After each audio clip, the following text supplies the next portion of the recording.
nightmares in my head, I fear that the thoughts build up until I can't hear, that my mind fills up into a creature, and it haunts me somewhere much deeper.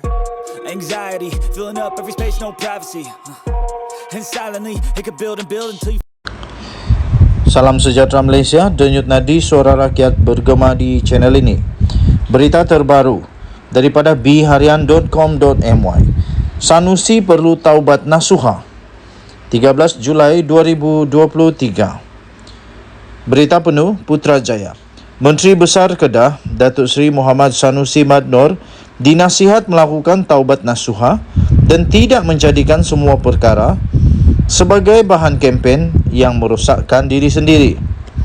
Presiden UMNO Datuk Seri Dr. Ahmad Zahid Hamidi berkata, politik bukan bahan lawam atau bahan gurauan dan tidak perlu bagi beliau untuk berbahas dengan individu yang tidak bijaksana dalam mentafsir fakta dan auta.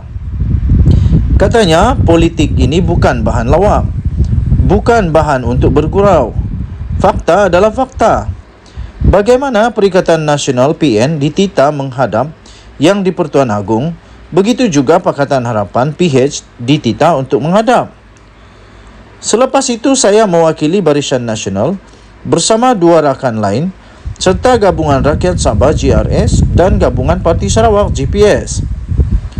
Kalau itu satu tuduhan oleh seorang yang mengetuai kerajaan negeri dan pegangannya adalah Islam, saya harap taubat nasuha diutamakan oleh beliau supaya tidak semua perkara dijadikan bahan kempen yang akhirnya merosak diri sendiri. Katanya pada satu sidang media di sini pada hari ini. Muhammad Sanusi yang juga Ketua Pengarah Pilihan Raya PN dalam ceramah program Jelajah Selangor malam kemarin dikatakan mendakwa Datuk Seri Anwar Ibrahim hanya memandai-bandai dan menggunakan tita yang di Pertuan Agong untuk menubuhkan kerajaan perpaduan.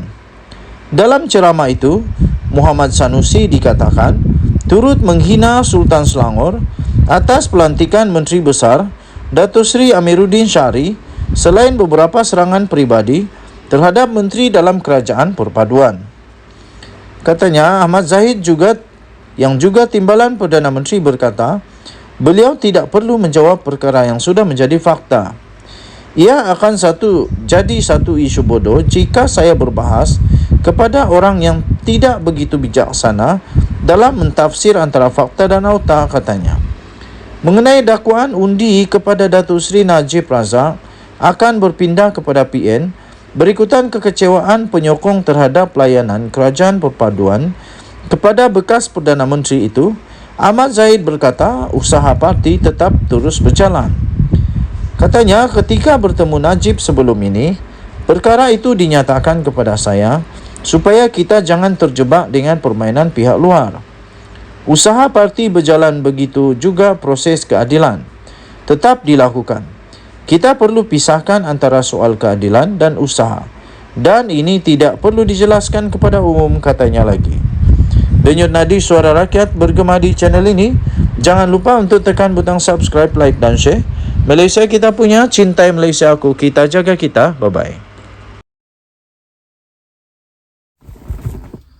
Salam sejahtera Malaysia, denyut nadi suara rakyat bergema di channel ini. Tidak pun sampai 24 jam daripada ahli parlimen Gua Musang mengumumkan dan mengisytiharkan menyokong Datuk Seri Anwar Ibrahim, iaitu Muhammad Azizi Abu Naim daripada Perikatan Nasional yang telah mengisytiharkan menyokong Perdana Menteri Datuk Seri Anwar Ibrahim. Tak sampai pun 24 jam, kini ahli parlimen daripada Jeli pula telah mengisytiharkan dan mengumumkan berbuat demikian yang serupa, iaitu menyokong kepimpinan Datuk Seri Anwar Ibrahim.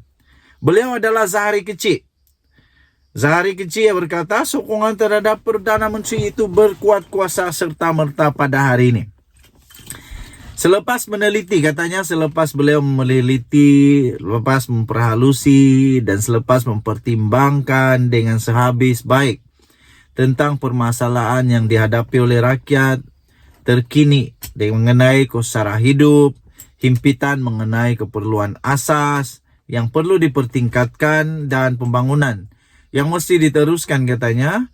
Kawasan Parlimen Jeli. Akhirnya maka dengan ini saya sebagai ahli Parlimen Jeli katanya ingin mengisytiharkan sokongan kepada kepimpinan Datuk Seri Anwar Ibrahim. Ini keempat lah. Saya pikir akan ada sekurang-kurangnya 2 lagi lah. Saya sedar rakyat mesti diutamakan dan pembangunan mesti diteruskan tanpa sebarang kompromi. Saya dah kata, rakyat itu nombor 1. Parti itu tak peduli. Tak payah ada parti pun, boleh berhikmat bagi rakyat. Tapi tak ada duit, tak boleh berhikmat bagi rakyat. Betul, tak ada dana. Macam mana berhikmat untuk rakyat? Nak cakap I love you saja. Cinta tak boleh bagi makan. Yang dapat bagi makan itu adalah dengan bantuan tindakan. Okey, so perlu untuk rakyat diutamakan. Bukan parti diutamakan. Biar pi kat depa. Pasal parti itu boleh buat parti. Tak payah ada parti. Ahli parlimen di tempat saya tak ada parti tau. Partinya bebas. Dia tak ada parti, dia bebas. Tapi tindakannya mendahulukan rakyat itu jauh lebih baik daripada mana-mana daripada ahli parlimen yang ada parti pun. Jadi tak payah nak risau tentang parti. Risaulah tentang rakyat.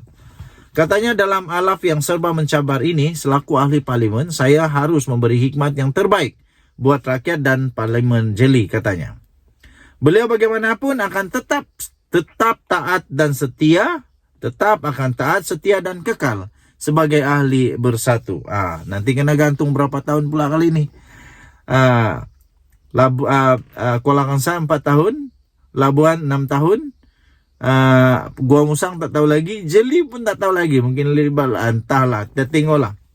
Katanya saya bersedia untuk berdepan dengan menerima risiko tindakan disiplin daripada parti demi memastikan pengundi dan rakyat dalam Parlimen Jeli tidak menjadi mangsa keadaan dan tidak ketinggalan untuk menerima semua bentuk pembangunan dan bantuan daripada kerajaan pusat katanya. Jadi katanya, maka dengan ini saya juga ingin mengisytiharkan untuk menyokong sebarang dasar-dasar dan inisiatif yang kerajaan lakukan dalam memulihkan ekonomi negara serta meletakkan kebajikan dan kepentingan rakyat. Sokongan saya ini berterusan sehingga pilihan raya umum yang seterusnya katanya. Jelasnya pengisytiharan sokongan kepada Perdana Menteri itu dibuat tanpa apa-apa paksaan. Ingat ya Sanusi, ini tak ada paksaan. Hamzah Zainuddin, Razi, Taqiyuddin, siapapun lah pemimpin daripada Perikatan Nasional, ingat, dengar ini dengan baik. Jelasnya pengisytiharan sokongan kepada Perdana Menteri itu dibuat satu tanpa apa-apa paksaan. Jadi jangan tuduh sembarangan. Tanpa sebarang pengaruh dan tekanan dari mana-mana pihak. Sebaliknya atas kerelaan beliau sendiri demi rakyat. Dengar ini. Katanya, moga Allah Subhanahu Wa Taala akan memberkati dan kepada Allah saya berserah, katanya. Terdahulu Muhammad Azizi mengisytiharkan untuk memberi sokongan penuh kepada kepimpinan Perdana Menteri Datuk Seri Anwar Ibrahim. Tahniah diucapkan. Denyut nadi suara rakyat bergema di channel ini. Kita jumpa lagi. Bye-bye.